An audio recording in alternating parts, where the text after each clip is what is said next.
जिंदगी से यही सीखा है, जिंदगी से यही सीखा है, मेहनत करो रुकना नहीं, मेहनत करो रुकना नहीं। हालात कैसे भी हो, हालात कैसे भी हो, किसी के सामने झुकना नहीं, किसी के सामने झुकना नहीं। हाँ दोस्तों, मैं आपका अपनी YouTube क्लास में स्वागत करता हूँ। मैं बात करने वाला हूँ न्यूटन के गति के नियम की। किसकी बात करने वाला हूँ? न्यूटन के गति के नियम की। जो न्यूटन के गति का नियम है वो 3 नियम है। जो तीनों नियम है उनमें से एक नियम हमने आपको बता दिया था इसके पहले वाले वीडियो में।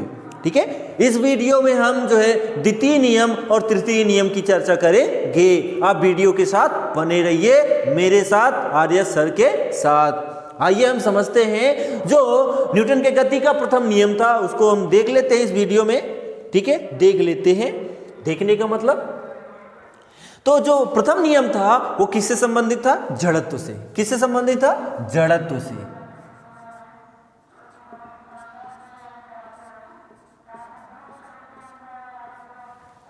ठीक है, जो न्यूटन के गति का प्रथम नियम था वो किससे संबंधित था? जड़त्व से संबंधित था। क्यों जड़त्व से संबंधित था? क्योंकि कोई भी वस्तु जिस अवस्था में रहेगी उसी अवस्था में, ठीक है, कोई भी वस्तु जिस अवस्था में रहेगी, ठीक है, उस अवस्था से परिवर्तन कर दिया जाए, यानी परिवर्तित हो जाए उस अवस्था से, ठीक है, उसमें बदलाव कर दिया जाए, तो हमारा जो है न्यूटन के गति का प्रथम नियम था। ठीक है, जैसे कि कोई गाड़ी रुकी है, ठीक है, और उसमें यात्री बैठा है, ठीक है, अचानक गाड़ी चल देती है तो यात्री जो है पीछे के बल गिर जाता है या झुक जाता है, या फिर स्थिर पेड़ रहे उसमें फल लगे हैं, ठीक है, और हम उस पेड़ को ज़्यादा जोर से हिला देते हैं, झकझोर देते हैं, तो क्या हो जाएगा? उसमें जो फल लगा रहेगा वो विरामावस्था में था, ठीक है, तो क्या हो जाएगा? हम हिलाने की वजह से वो असंतुलित हो जाएगा। असंतुलित होने का मतलब ये है उसमें जड़त्व जो है वो खत्म हो जाएगा, तो वहां पर हिलने की वजह से वो धरती के नीचे गिर जाएगा। क्यों? क्योंकि धरती में गुरुत्वाकर्षण है, इस वजह से वो नीचे गिर पड़ेगा। ठीक है, तो इसमें प्रथम नियम में यही था। ठीक है, यानी जो वस्तु जिस अवस्था में है उसमें परिवर्तन लाया जा सकता है, किसके द्वारा? बल के द्वारा। ठीक, जो द्वितीय नियम है, जो द्वितीय नियम है वे जो है संवेग का नियम भी कहते हैं। क्या कहते हैं? संवेग का नियम।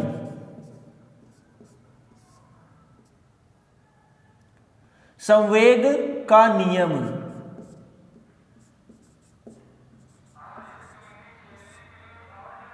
ठीक है, जो द्वितीय नियम है न्यूटन की गति के नियम जो है वो द्वितीय नियम जो है वो संवेग का नियम भी कहलाता है। ठीक है, हम परिभाषा समझें तो परिभाषा जो है हमारी वो क्या है? किसी वस्तु पर बल की दिशा में कार्यरत बल, किसी वस्तु पर बल की दिशा में कार्यरत बल, यानी कि कोई वस्तु है जिस अवस्था में जा रही है या हो रही है उसी अवस्था में हम बल भी लगा दें।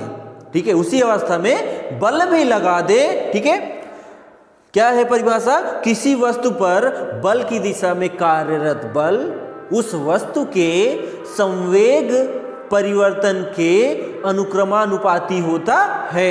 क्या है परिभाषा? किसी वस्तु पर कार्यरत बल उस वस्तु के, ठीक है, क्या है? किसी वस्तु पर बल की दिशा में कार्यरत बल, ठीक है, किसी वस्तु पर बल की दिशा में कार्यरत बल उस वस्तु के संवेग परिवर्तन की दिशा के अनुक्रमानुपाती होता है। ये संवेग का नियम भी कहलाता है। ठीक है, यानी जिस अवस्था में, यानी जिस वेग या संवेग, ठीक है, यानी जिस अवस्था में वो काम हो रहा है, ठीक है, जिधर काम हो रहा है उधर ही हम और काम कर दे, ठीक है, तो हमारा क्या होगा? द्वितीय नियम कहलाएगा। किसके? न्यूटन की गति के द्वितीय नियम। कैसे? उदाहरण के द्वारा हम समझते हैं। ठीक है, तो जो बल होता है, ठीक है, जो बल होता है वो द्रव्यमान गुणे त्वरण होता है। बल बराबर क्या होता है? द्रव्यमान गुणे त्वरण।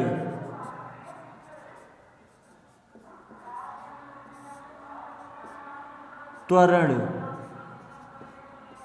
ठीक है, जो बल होता है वो द्रव्यमान गुणे त्वरण होता है। ठीक है, जैसे कि मान लीजिए कोई बॉल आ रही है, यानी बॉलर जो है गेंद फेंकने वाला वो गेंद फेंक रहा है, ठीक है, और जो बैट लिया है यानी जो मारने वाला है वो अगर उस बॉल को जो है 45 डिग्री पर घुमाता है, 45 डिग्री पर जो है बॉल को मारता है तो क्या होगा, बहुत तेज जाएगी क्या, गेंद। क्यों जाएगी, क्योंकि जो बॉल आई उसको हम 45 डिग्री अगर घुमा के मार देते हैं तो उस दिशा में बहुत तेज गति करेगी क्या, बॉल, इसलिए जो है वो ज्यादा दूर तक जाती है, कौन, बॉल, ठीक है। हम आगे अगर बात करें तो यहाँ पर ये बात हुई, तो द्वितीय नियम में संवेग का नियम भी कहते हैं, यानी किसी वस्तु पर बल की दिशा में कार्यरत बल उस वस्तु के संवेग परिवर्तन की अनुक्रमानुपाती होता है, ठीक है। उदाहरण के द्वारा हम समझे, अगर कोई कैचर का मतलब क्रिकेट खेल रहा है और वो बॉल को रोकना चाह रहा है यानी कैच करना चाह रहा है,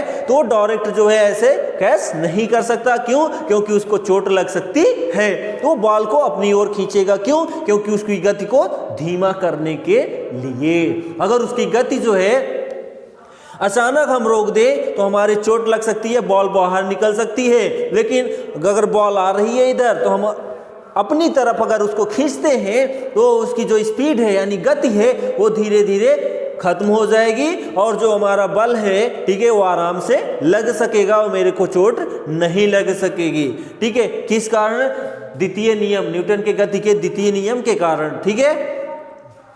दूसरा उदाहरण देखें तो एथलीट का ऊंचाई से कूदना।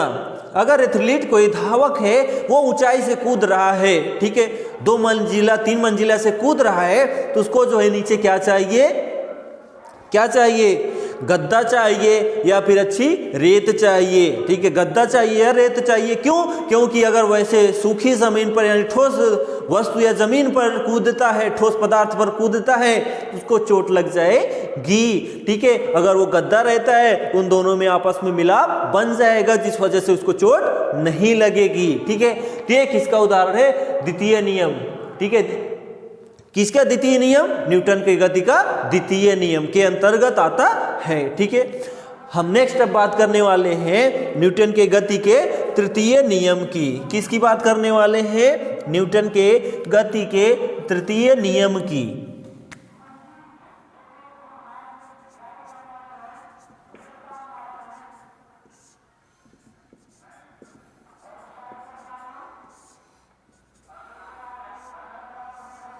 जो हमारा तृतीय नियम है,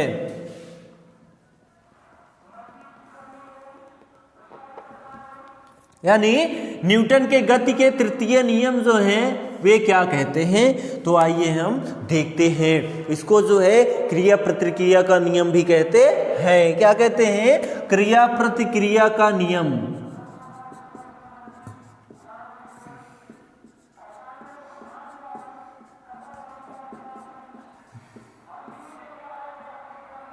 क्रिया प्रतिक्रिया का नियम,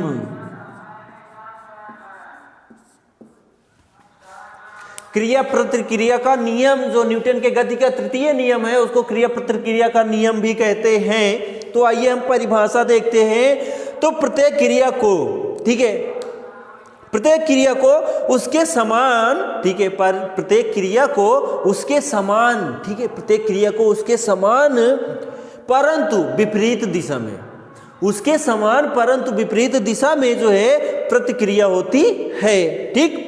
तो इसे क्रिया प्रतिक्रिया का नियम भी कहा जाता है, ठीक है। जैसे